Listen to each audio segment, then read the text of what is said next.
So we're going to have a short conversation now with Dennis Gibson from the Snowline group. He's going to join me for a fireside chat about critical minerals. Dennis.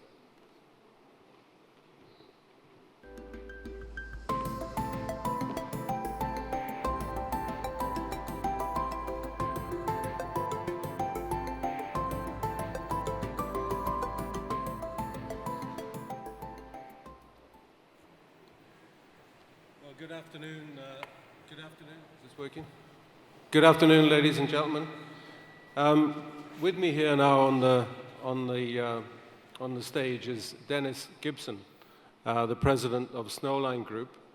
I've known Dennis, I think, for it feels like probably 12 years, and we first met, I think, in Berlin at a Global Water Intelligence forum.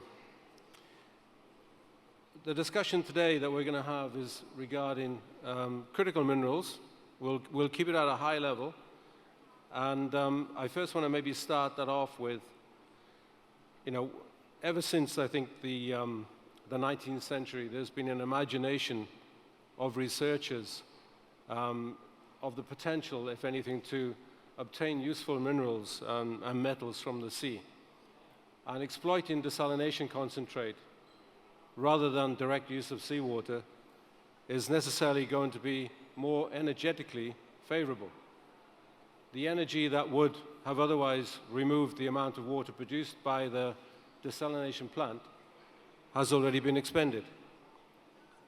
Thus, the expansion of seawater desalination in recent decades, which in itself has made huge strides to bring down the cost of producing clean water, now brings this long outstanding dream of brine mining a step closer to commercial reality and a circular economy, and with zero liquid discharge, and also protects the environment. Dennis, I first want to thank you for staying back, actually. So you were at the Future Minerals Summit, I think, only a few days ago, and you kindly stayed over for us. Can you maybe first give us some indication about what was the subject matter, let's say, of the forum, and was there much discussion about brine mining? Well, good afternoon, Neil. You probably need, how do we do that? I've been mic'd up. You're on the wrong side. See if this one is here. Okay, we'll figure it out. First of all, thank you very much for the invitation, Neil. Great to be here in Riyadh, Saudi Arabia. As you mentioned, I was actually invited to come and partake in the Future Minerals Forum, which is a world-leading event in terms of leadership in mining. And Saudi have taken the focus of bringing mining to Saudi Arabia. The subjects that we spoke about in the Future Minerals Forum really challenged how we were going to achieve net zero, how we were going to be able to achieve the critical minerals that are required to achieve the net zero target. And that requires all the critical minerals that we'll be talking about in a moment, Neil. It's also about responsible mining. How do we mine very responsibly towards decarbonization? The whole ESG subject, environmental, social, and governance, the importance of that.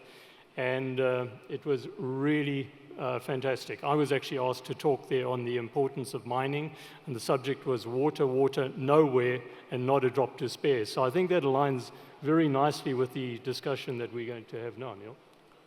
So what's actually making it more attractive now, though, that we should consider brine mining as comparisons to terrestrial mining? Well, what's driving that agenda?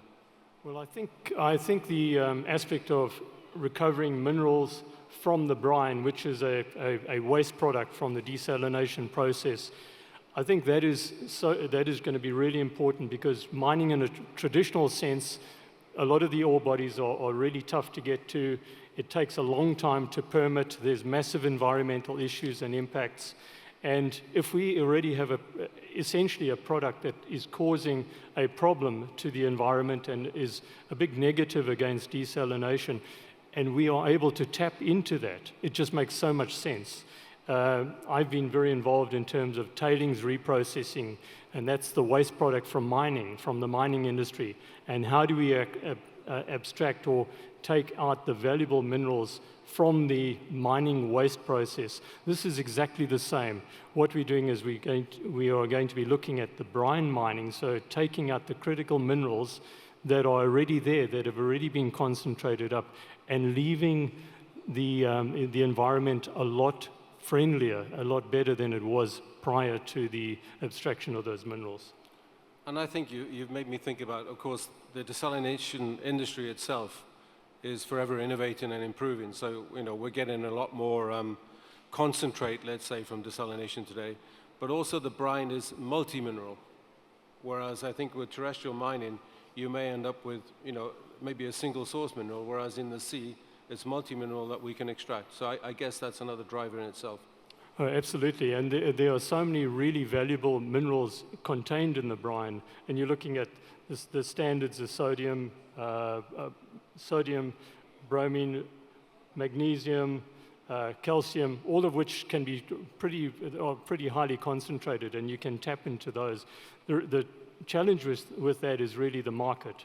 Do we have the market for those particular minerals? When we look at critical minerals such as lithium, which is on everybody's agenda, lithium is also contained in the desalination brine. And as I said, one of the biggest issues with desalination is actually dealing with the environmental impacts. And so if we can tap into the negative and get out things like lithium, it will really help us towards getting the critical minerals required for the net zero goals that we're looking at by 2050. Now, on that point then of lithium, as I know, the concentrations in the sea are quite low. And of course, it gets concentrated in the brine. But there are other examples, I think, around the world today, like in the UK and Chile and other places, maybe Argentina, where you've got some deposits of lithium in water at very high concentrates. So it probably makes more sense that you go after those first, and then technology then should improve with that to make it more possible and more commercially viable to get brine from seawater. Would that be a good observation? I think that what we go for first is actually the low-hanging fruit. What is going to be easiest to be able to extract the minerals that we're looking for?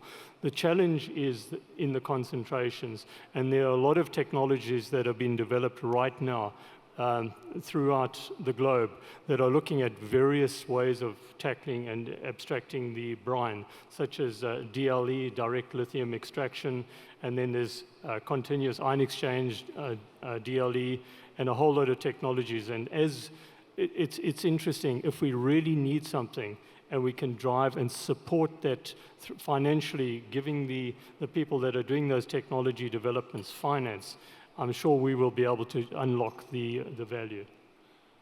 I think on one of the panels this morning as well, I think there was a conversation about the size of the market. Is there a market?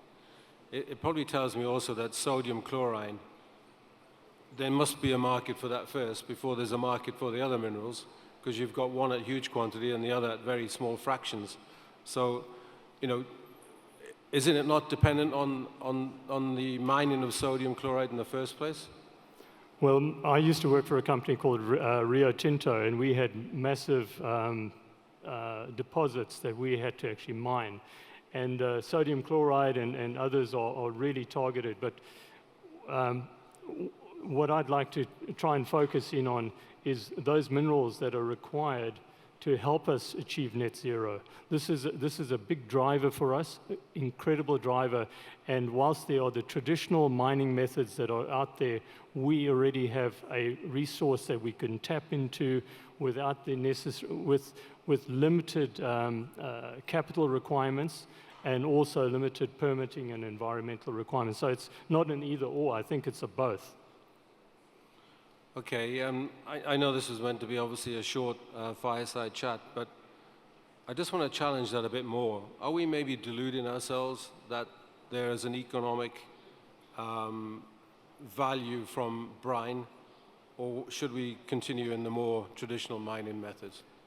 I don't think we should actually ignore the potential that is there. With all the 20,000 plus desalination plants around the world, and 30 of which are here in Saudi Arabia, there is something that is causing potential problems to the environment. That is a ready stream that we should tap into. I think we should be promoting research. We should be looking at both ways, that conventional mining, which, as I said, costs a lot of time and takes a lot of time to get there, and recovering value from a liability. And in essence, that's what I've been focusing in on for quite a while now, is how can we turn the liabilities that we have through the discharge of brines or through the discharge of mine tailings waste? How can we recover value? How can we offset the costs and actually leave the world with a better environment than we started off? So I think what you're saying in a nutshell, because our time is now short, I think what you're saying is that we need to go after this. Here we are in Saudi Arabia, we're the largest producer of water, so we're the largest producer of brine, arguably. We have the aspiration, we have the money, so we should just get on and do it. I really believe so, and this is my second visit to Saudi Arabia, and I've been here for 1 week, and I am more convinced than ever that Saudi Arabia holds the promise for the world in terms of being a center of excellence for mining, and also potentially a center of excellence for desalination and the technologies that are required to get value out of the desalination. So it's not just seen as a negative, but very much a positive. So that is the message that I would leave. And I would thank the Saudi government and the Saudi people for their incredible hospitality that I personally have experienced over the last week. Thank you, Dennis. I think it's a good place to leave it, on a high. Thank you. Thank you.